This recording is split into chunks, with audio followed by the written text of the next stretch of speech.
Ever since this new documentary on the Power Rangers franchise came out a few days ago, everyone on TikTok cannot stop talking about the dark side of the franchise that we already know.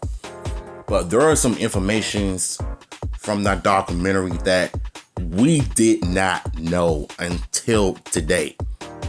And this one is about Thuy Trang, my personal favorite crush in my opinion, which is Trini Kwan. May she rest in peace. But I didn't think that she would get her co-stars fired because of one speech she did talking about how the cast were, they were paid poorly from the show because they were only paid $600 a week, while Saban and they were making billions of the franchise way back in 93 or 94.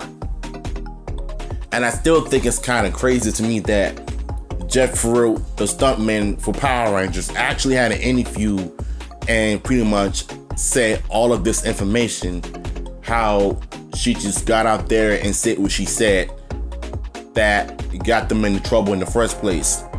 I mean, honestly, if you are part of the entertainment industry, you feel like you want more money because, let's face it, if you're a good, talented actor, actress, martial artist with the right skills to be on TV, to do your thing with the script that was given to you, you give it your all, you give it your best to put on the best performance. But for some odd reason, the way they were treated back in the day, it was foul, it was disgusting. I really think that Saban was pretty much the biggest dick of them all because of how he paid these actors very poorly. Let's be real here. If I was an actor on a TV show, if I have any type of backgrounds, any like dance, martial arts or whatever, I would have probably used some of those skills on set. But knowing that it's a kid's show, you're not allowed to give blows to the head, which is kind of stupid and silly at the same time, but it is what it is. But the thing about it is that, Saban, he was such a cheapskate because he wanted to save money. I don't know why he wouldn't want to, take risk of just spending some money on some good effects, you know what I'm saying? So, yeah, let's get into it. Hollywood has a troubling history of pushing those who speak out against exploitation. Something original Power Ranger star Thuy Trang learned the hard way. Trang and two of her fellow OG Rangers, Walter Jones and ASJ, concocted a bold ploy to advocate for a fair wage when the children's action series became a super hit during its first season run in 93.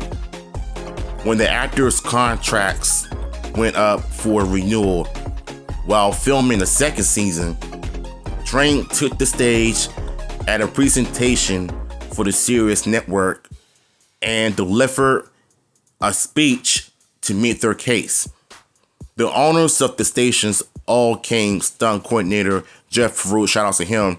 Remember on Dark Side of the Power Rangers, the latest episode of Investigation Discoveries, new documentaries, Hollywood Demons came, they brought out the Power Rangers. Thuy went up to the microphone and started reading this speech, how rotten Fox was for not paying them more money, and how they all deserve more money. The station owners were just looking like, what is this?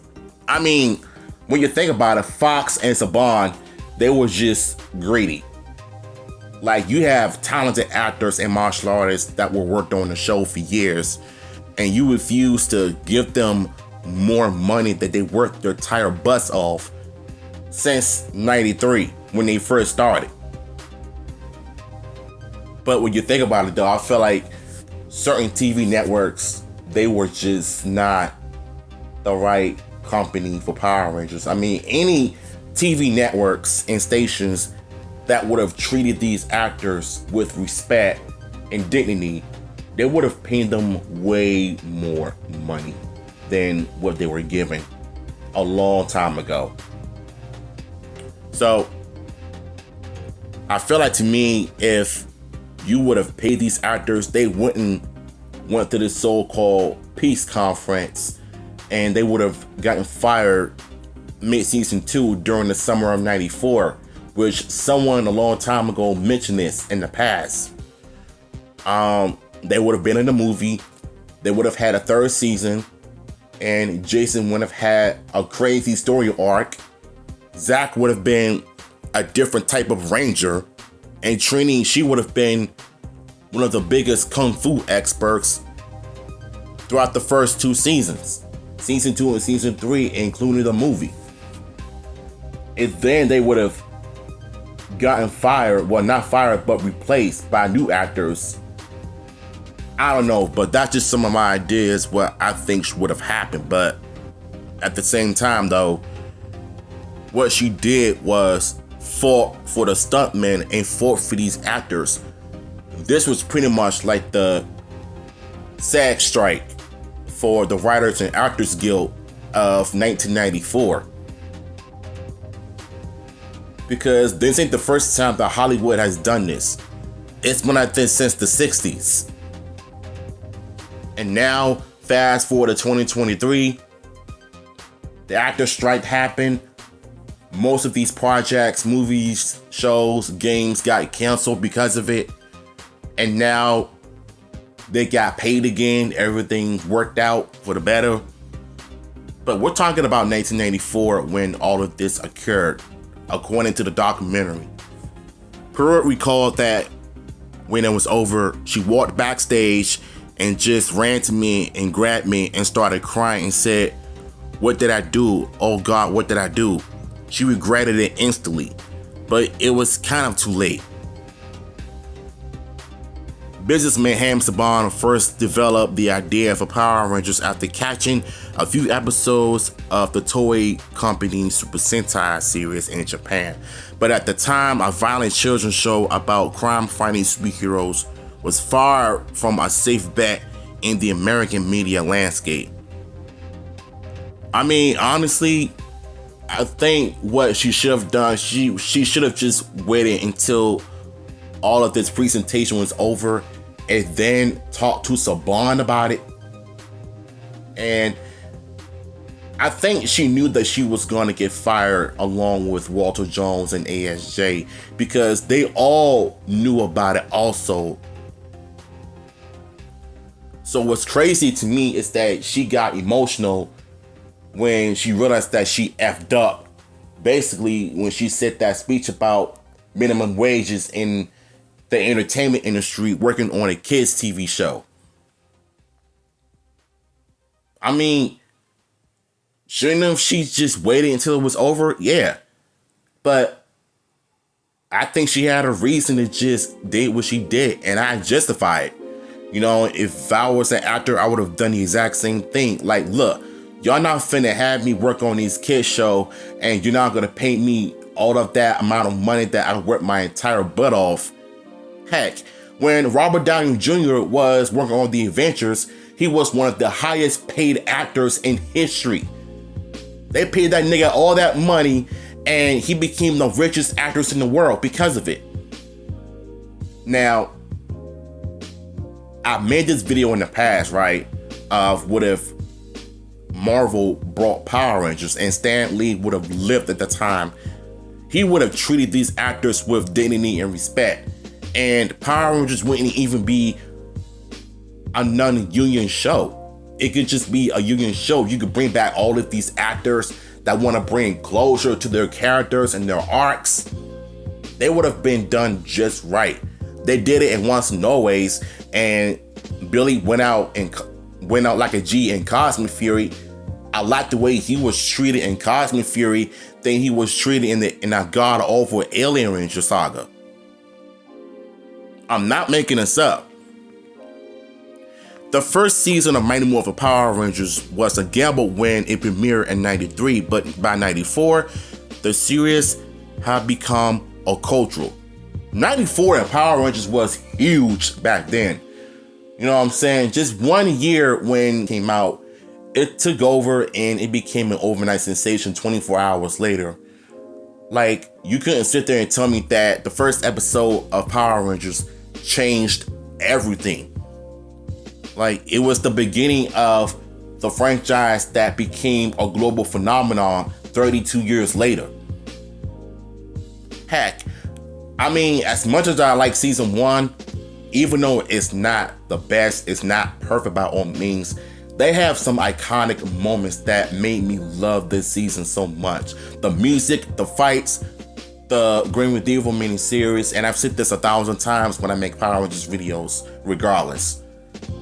But the truth of the matter is that '94, the early years of Power Rangers were massive successful.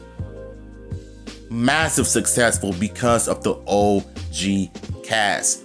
Walter, Austin, and Thuy. But when '95 rolled around, I feel like that's when the ratings were starting to go downhill when season 3 happened, the Ninja Zord saga, the Shogun Zord saga. But when the Alien Rangers came around '96, that's when the ratings went to tubes. And that should tell you something how you lost your audience when you decided to do something different. Why turn Conquer Ranger into Alien Rangers, which is kind of dumb. You could have made them like Ninja Rangers, which that could have been a better title for a season 3 miniseries. I'm gonna get to that in the future. The first season of MMPR was a gamble when it first premiered in '93, but by '94 the series had become a cultural sensation, grossing Saban brands over $1 billion in toy sales alone. If they can do that again with the reboot on Disney Plus, it'll be just like it was 33 years ago, or 34, whenever the show comes out. Despite being the face of the show, Train, St. John, and Jones, and their co-stars Amy Jo, David Yost, and JDF, rest in peace to him, saw virtually none of that money. One of the things Saban said was, look, I'm giving them the chance to become stars. But from the actor point of view, it was. Well, now the show has taken off, and I'm still not making any money, Peru said. You know, Saban became the selfish prick that he is, because this nigga did not pay these actors all that money when they became the most iconic heroes in the history of Power Rangers. And honestly, bro, I felt like to me, Saban was the worst thing. Yes, he may have brought us Mighty Morphin Power Rangers 32 years ago, but guess what? Behind the scenes of how he treated these actors was another reason to dislike this old hag even more.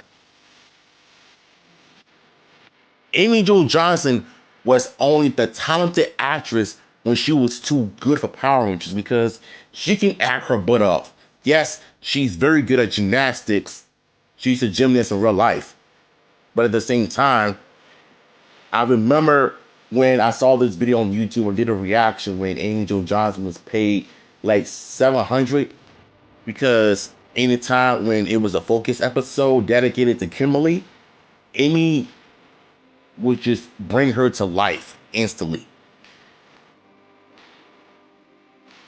So that's how you know that Saban, I don't know if he was playing favorites with the original cast or he was just saying F you to everybody that worked on this show. I think that was the most embarrassing part when Saban was just a complete cop out. And that right there should tell you something about why you shouldn't get into the industry if they're not going to treat you right. So even the stuntmen, they all felt the same way. Like, bro, why did you even bring us to the show if you're not going to pay us all that money? That's pathetic. Worth Cuter, our director of the series, noted that Train, St. John, and Jones were all represented by the same agent or manager.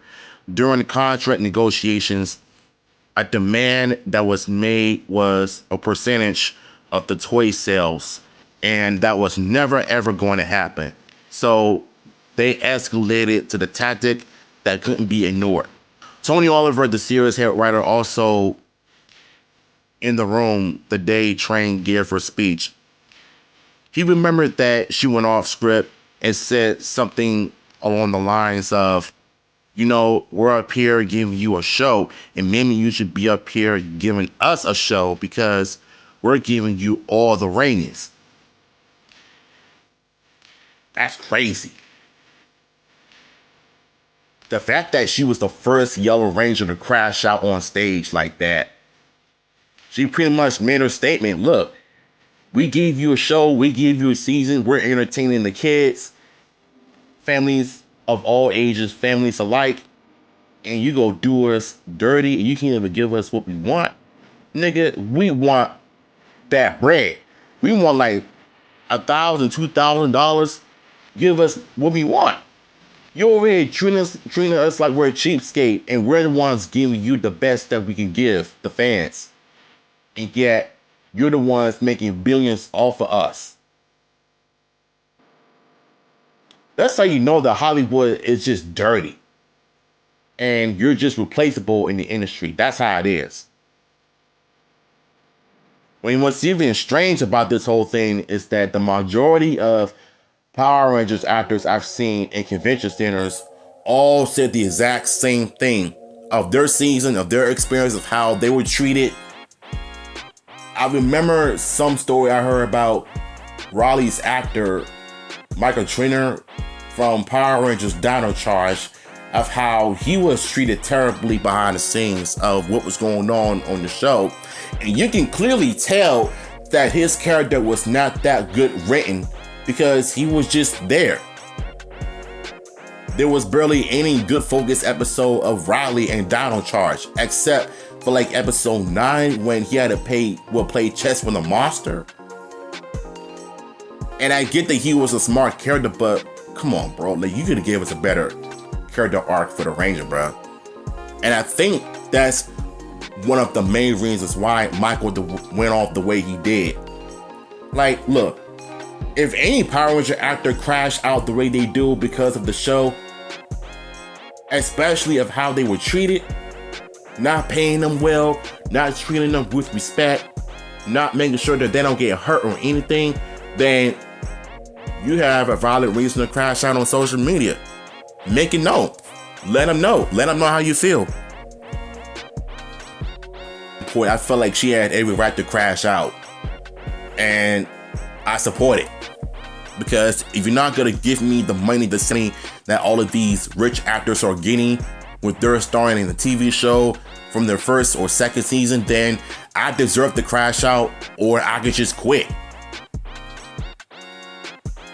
Jones and St. John opened up about their experience on the show last December, with Walter sharing that while the experience was amazing, it wasn't something that made us wealthy. I bet. Because they could have done a better job working on other projects and big Hollywood blockbusters, and they would have made millions of dollars doing their own thing, doing their own fight scenes, because they're martial artists and rip too. But our Power Rangers, I feel like it's a cheap brand. It's a cheap franchise, and yet the series and the franchise is big. You would have think that they would have paid these actors a lot more money, since a franchise like Power Rangers is one of the biggest. Then none of this would have happened if Saban could have paid these people all the money.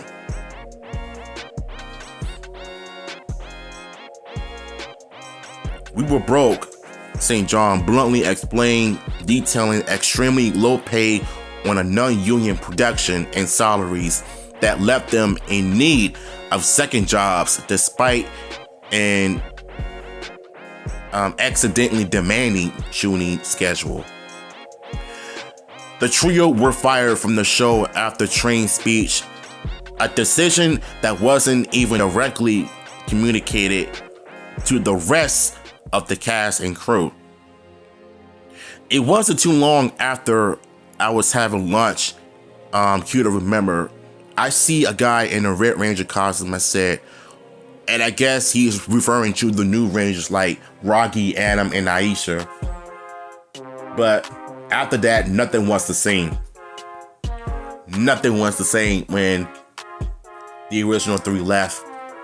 Because, in my opinion, Walter Jones, Thuy Trang, and Austin were my OG Rangers first. Because I have memories with season 1, because that's the season I grew up with.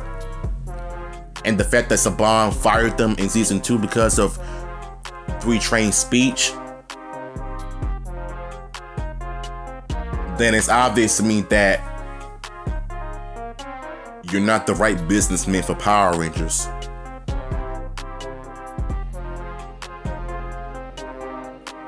I think it's just silly to me that having she made that speech, none of this would have happened if you would have paid these actors more money.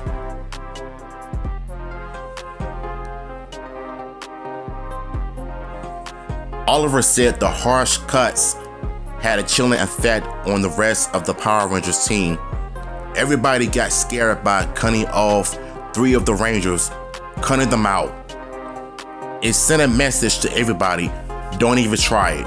Well, just replace you. We'll just replace you like that. We don't care, he recalled. Damn, bro. The part where it says that, don't even try it. We'll just replace you just like that. We don't care.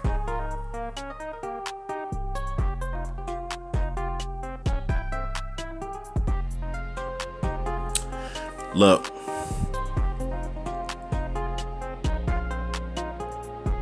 God forgive me for what I'm about to say in this video. But Saban, if you're watching this, fuck you. I'm sorry.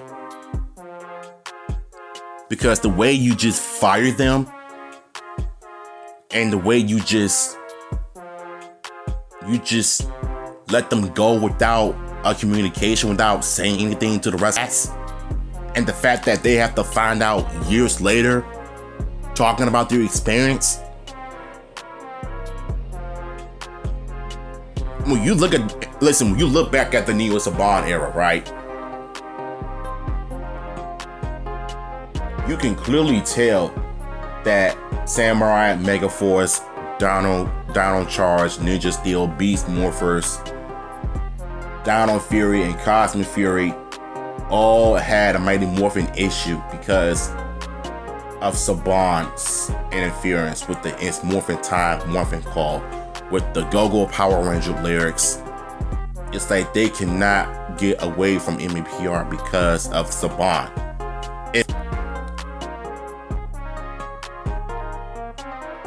A new producer owned Power Rangers, they would not be doing that. And that's why the Neo Saban era was the worst era of Power Rangers, in my opinion, because of Saban. So with this upcoming reboot, he's not going to be involved in it, which is a good thing, because without him, I think this franchise would have succeeded. But this text right here just really made me really hate Saban even more, because the way it was said, according to Oliver, and it is kind of true, because everybody can replace you in the industry.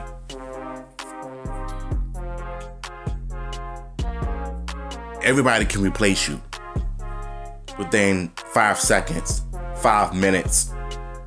If you want to act a fool, demand money, you got to go. You're going to give you what I'm going to give you. Because I'm rich, you're poor. That's like me telling my employees, you ain't ish, you ain't nothing. I'm the boss. I'm the one that's paying you what I'm giving you. Because if you want to sue me, I'm gonna win the case. Because you are not gonna get the same amount of money or a bonus no matter how hard you work, no matter how hard you try. I'm going to keep my business, like it or not. And that's the kind of vibe I'm getting from this part when it comes to Saban. It's crazy to me. St. John was replaced by Steve Cardenas, Johnny Bosch, and Thuy Trang, rest in peace, who died in 2001 in a car accident, was replaced by Karen Ashley.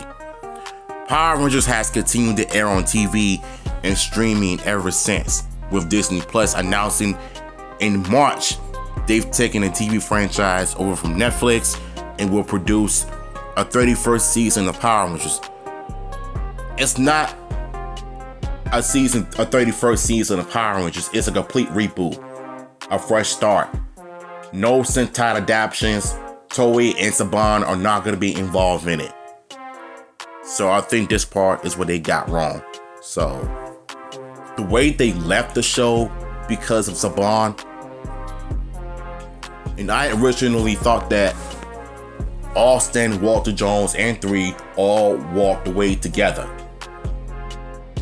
But then I found out that Saban just fired them straight up because of Thuy Trang's speech. This I did not know about until I saw a clip on TikTok.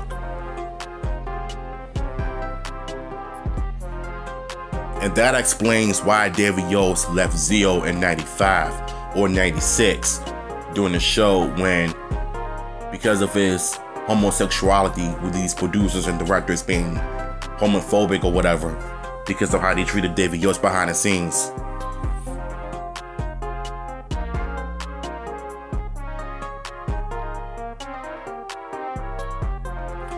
If this reboot comes out on Disney Plus, I hope and pray to God they don't have that same effect behind the scenes wise of how Walter, Austin, and Thuy Trang were treated. Heck, the entire cast were treated. Yes, it was a good experience, but at the same time, they don't know the dark side behind the scenes of what really happened behind closed doors with Saban.